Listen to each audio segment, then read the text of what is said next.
What's up, everyone, and welcome to another episode of the Roll and Rock Podcast. Let's talk about the Swanson fight. Right, the Cub Swanson versus Brian Ortega fight that just happened last Saturday.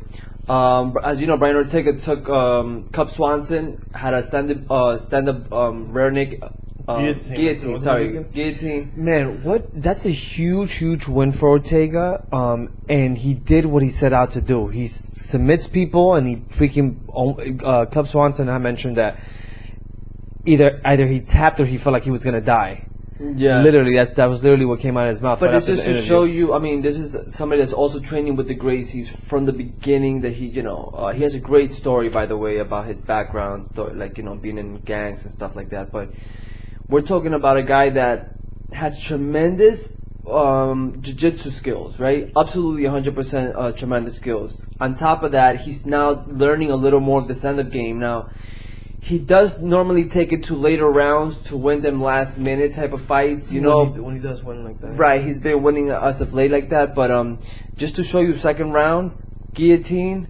And someone like Cub Swanson, that was very interesting. So then that whole weight class gets thrown out there because now you have Ortega coming up. Should he fight Holloway? So Dana had mentioned that he's not gonna let Ortega fight, and he said he will not get a title shot before Frankie. So Frankie's definitely gonna end up fighting Holloway for the next title shot, which is great because then that really gives, even if Ortega decides to take another fight, just to really stamp his name out there and really take it, because he said he had mentioned before the Aldo and Holloway fight, he said, if Aldo decides to back out, put me in. Who's that, Ortega? Ortega had mentioned that. Yeah, he had tweeted Dana that was like a big deal. It was all over social media. But yeah, so now things get interesting in that weight class. Finally, man. Hopefully we get these, and then Cub Swanson, even though he lost, he's still 2 fights away, or maybe one big explosive fight away from getting that title shot as well. Yeah, that's very true. We have to wait and see on that. But okay, so enough of that fight. Now let's go into UFC 220. It's happening in Boston, January 20th. As we know, it's Stipe Miocic versus Francis Ngannou. We posted that on our Instagram page because it's a tremendous fight. Where does this fight take place? I would like to think on the ground because Stipe Miocic does not want to stand with him. Yo, but Stipe's known for freaking bombing people, man. Yeah, but Stipe Miocic, I don't see him knocking him out. I don't see him knocking Ngannou out. Well, this is the thing. Francis really been tested and gotten hit?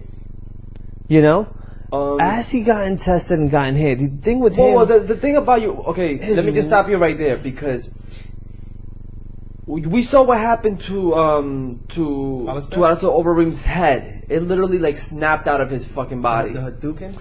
But I don't care who you are, what type of chin you have, Roy Nelson style. A guy like Ngannou puts his hands on you, you're gone. There's no doubt about it.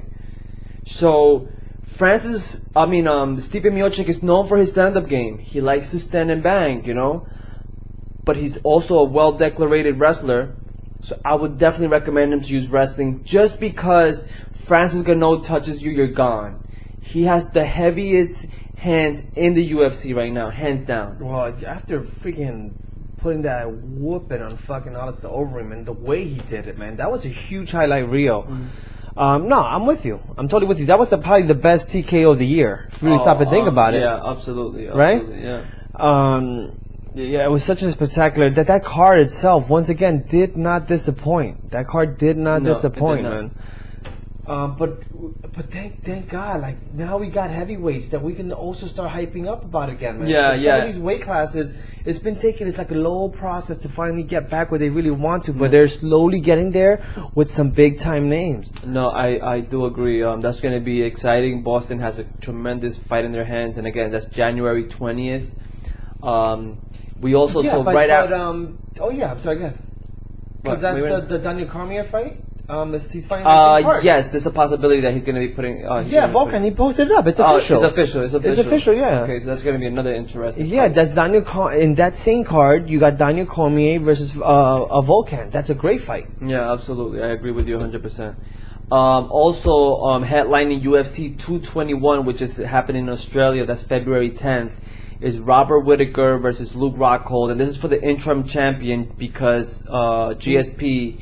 No, it's not for the interim. It's whoever wins it all because GSP vacated it. Right, so it's whoever wins. Oh. Yeah, it's vacated. So it's not. This is not interim. This is literally whoever wins is the champion. Okay. What do you think about that fight? I that's one of the really hard fights to. Whittaker is a tremendous stand-up fighter with knockout potential. Luke Rockhold is exactly the same thing. This is not. I don't know. I would like to think that Luke Rockhold should take him down the same way he took out Chris Weidman, Vitor Belfort, all these people where he just takes them and just ground and pounds them, until they just give up. Because his stand-up game, once he's there, there's no way in how you're gonna get back on your feet. So the great thing about that fight is Luke Rockhold is finally starting to show some because he just ended up beating Branch. He paid for Branch. And he thought, he needed to come back. He was gone for a long time. So the real question is what Luke Rockhold is going to show up for that title fight, and what Whittaker is going to show up from that title fight too, because he just came off a knee surgery. Right. So that's the real question behind it, is how is someone so young like Whittaker going to overcome surgery and go in there and bang? Well, I think out of anybody, a young person will probably respond better than an older person. Yeah, but my point is still the first time him experiencing something like this, and agree. that length of a time for not fighting as well is going to take, it's going to predict the outcome of what might happen in the octagon. Right. So I'm curious to know what Whittaker is going to show up, and obviously what Rockhold's going to show up as well. Right. Yeah. We'll see. This fight looks like they're going to stand up. They're going to stand up, and it's going to be a very technical fight. And I think we're really going to enjoy this fight. We really are, because they don't back down. They definitely don't back down from throwing punches. I do agree. That's going to be a tremendous fight. I don't know who's winning that fight. I guess I'll decide when it comes up. But now UFC Fight Night is happening this Saturday. That's Robbie Lawler versus Dos Anjos, right? Dos Anjos is on a winning streak. Yep. Robbie needs to I feel like almost. I don't want to get directly into that fight just yet. Because let's start off with the card. So the main card, to start it off, you got Glover Teixeira, who's fighting Misha Kirkinov. I'm not sure. I haven't seen this guy fight before. I don't recall seeing He's ranked number 7 in the light heavyweight division.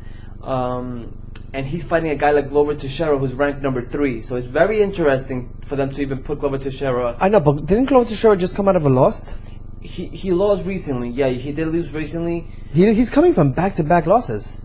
I think the one didn't he get knocked out by Anthony Rumble Johnson? And then he ended up fighting. So then he ended up fighting, somebody else, and then he ended up losing that fight as well.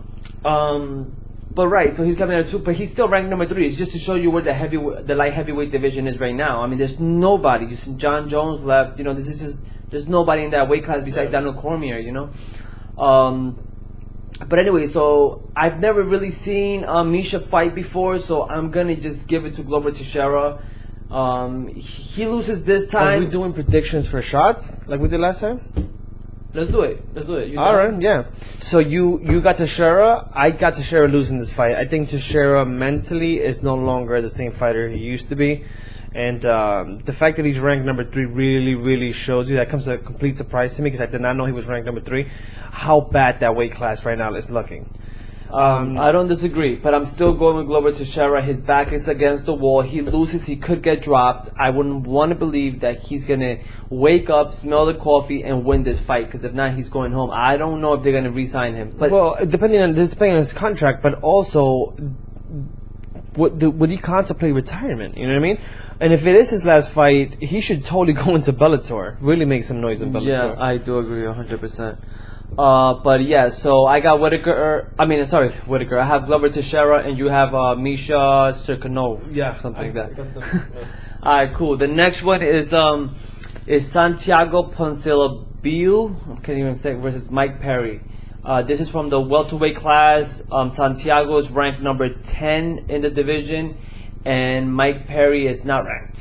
So Perry's making noise, man. He's gonna eventually be up there. I agree with you. He's a showsman. He does crazy stuff outside the octagon that gets people to attract him. Yeah. So he's gonna be somebody who there's a lot of talk already about the guy. I'm surprised he's actually not ranked. Yeah, I can't get too much into depth with this fight either because I haven't seen Santiago fight. I've seen Mike Perry, the Mean Bird, fight a couple of times. I got Mike Perry because I know him. Unfortunately, I got Mike Perry because I feel like Mike Perry's on the come up, and to fight someone like him, at least for him right now, it almost seems like a bit of a low blow. He's gonna come out and put in work on this guy. Cool. So I got Mike Perry as well. You got Mike Perry as well. So now we have Ricardo Lamas versus Josh Emmett. Now, Josh Emmett is not ranked, but he won his last 12 fights. He's only lost one, so he's 12-1. That's his record. As we know, Ricardo Lamas is number 3 in the featherweight division. Why are these two guys fighting? I'm guessing Josh is coming from a different federation who was a champion before to go and fight Ricardo Lamas right away. I think it's one of those things that either one can make a name for themselves. I mean, obviously, Lamas has more to lose at this point, but when if you're the other guy who's on a 12 fight winning streak and you pull off this victory versus a strong and very difficult fight to fight someone like Lamas, I'm curious to know what would be the next fight for this guy who's coming out of a 12 fight winning streak. Now, for someone like Ricardo Lamas, he could make this guy a joke and say, okay, like, can we start putting my name up in there where I should be? So interesting enough, I think that this fight benefits both of them. I think it obviously benefits the other guy better than it does Ricardo. But if Ricardo wins this fight, they would not consider putting him, somebody who's a no-namer coming in to fight him. Right. No, I agree. With that being said, I still have Ricardo Lamas winning in the first. I got Lamas or decision. Yeah. Lamas is too much of an animal. I don't know much about the other guy, but I don't need to know much about the other guy because Ricardo Lamas is the truth. He's a beast. He's definitely a beast. But last and not least is back to what we were talking about: Robbie Lawler versus Rafael Dos Anjos. This is for is the welterweight class, should I say? I was gonna say it's a belt, but there's no belt. When I think about Robbie Lawler, I think about a belt because that's just the last guy. Yeah, he's put a staple on him. So Robbie Lawler versus Dos Anjos. This is gonna be a tremendous fight. I mean, these two guys are fucking animals in the ring. I mean, the octagon. I would like to think that Rafael Dos Anjos has an edge on him by being able to push and grind Robbie Lawler all the way through. I know Robbie Lawler has the same type of mentality, but more in the stand-up game versus the grind that Dos Anjos shows when he's pretty just low. Yeah, pretty low. He's grappling you at all times. He has no problem just grabbing you, putting you by the fence, and just hit you, dirty box you to the round ends. So with that being said, I got Rafael Dos Anjos. I got Robbie Lawler. I think Dos Anjos is going to try to go for takedowns, and Robbie Lawler is phenomenal at stopping the takedown. He does a great job at that. So I think it's going to be a difficult fight for Dos Anjos, and Robbie's going to find a way to put his hands on him. Either he wins by TKO, or he's going to grind him out like he does very well and end up winning the fight. So I got I got Robbie Lawler for this fight. All right, cool. So we'll write those down. Next podcast that we do, we will be taking shots. So interesting. Yeah, we will. Bring it and I think, back. Technically, the only difference fights right now we have is the Mike Perry fight because we both picked Mike Perry. We both picked Ricardo Lamas. Correct. And then the only difference is the Glover Teixeira fight. I picked Glover Teixeira and I picked Rafael Dos Anjos. That's the only two that me and you didn't agree with. Sounds good. All right, somebody's definitely taking a shot next week, without a doubt. 100%. Oh yeah. No Not unless there's two fucking drawers, Yeah. Cool. Anyways, don't forget to follow us on Instagram, the Will and Rock Podcast, on YouTube. Subscribe, like, dislike, write a comment, say whatever you want. Anyways, see you guys next week. Peace, guys.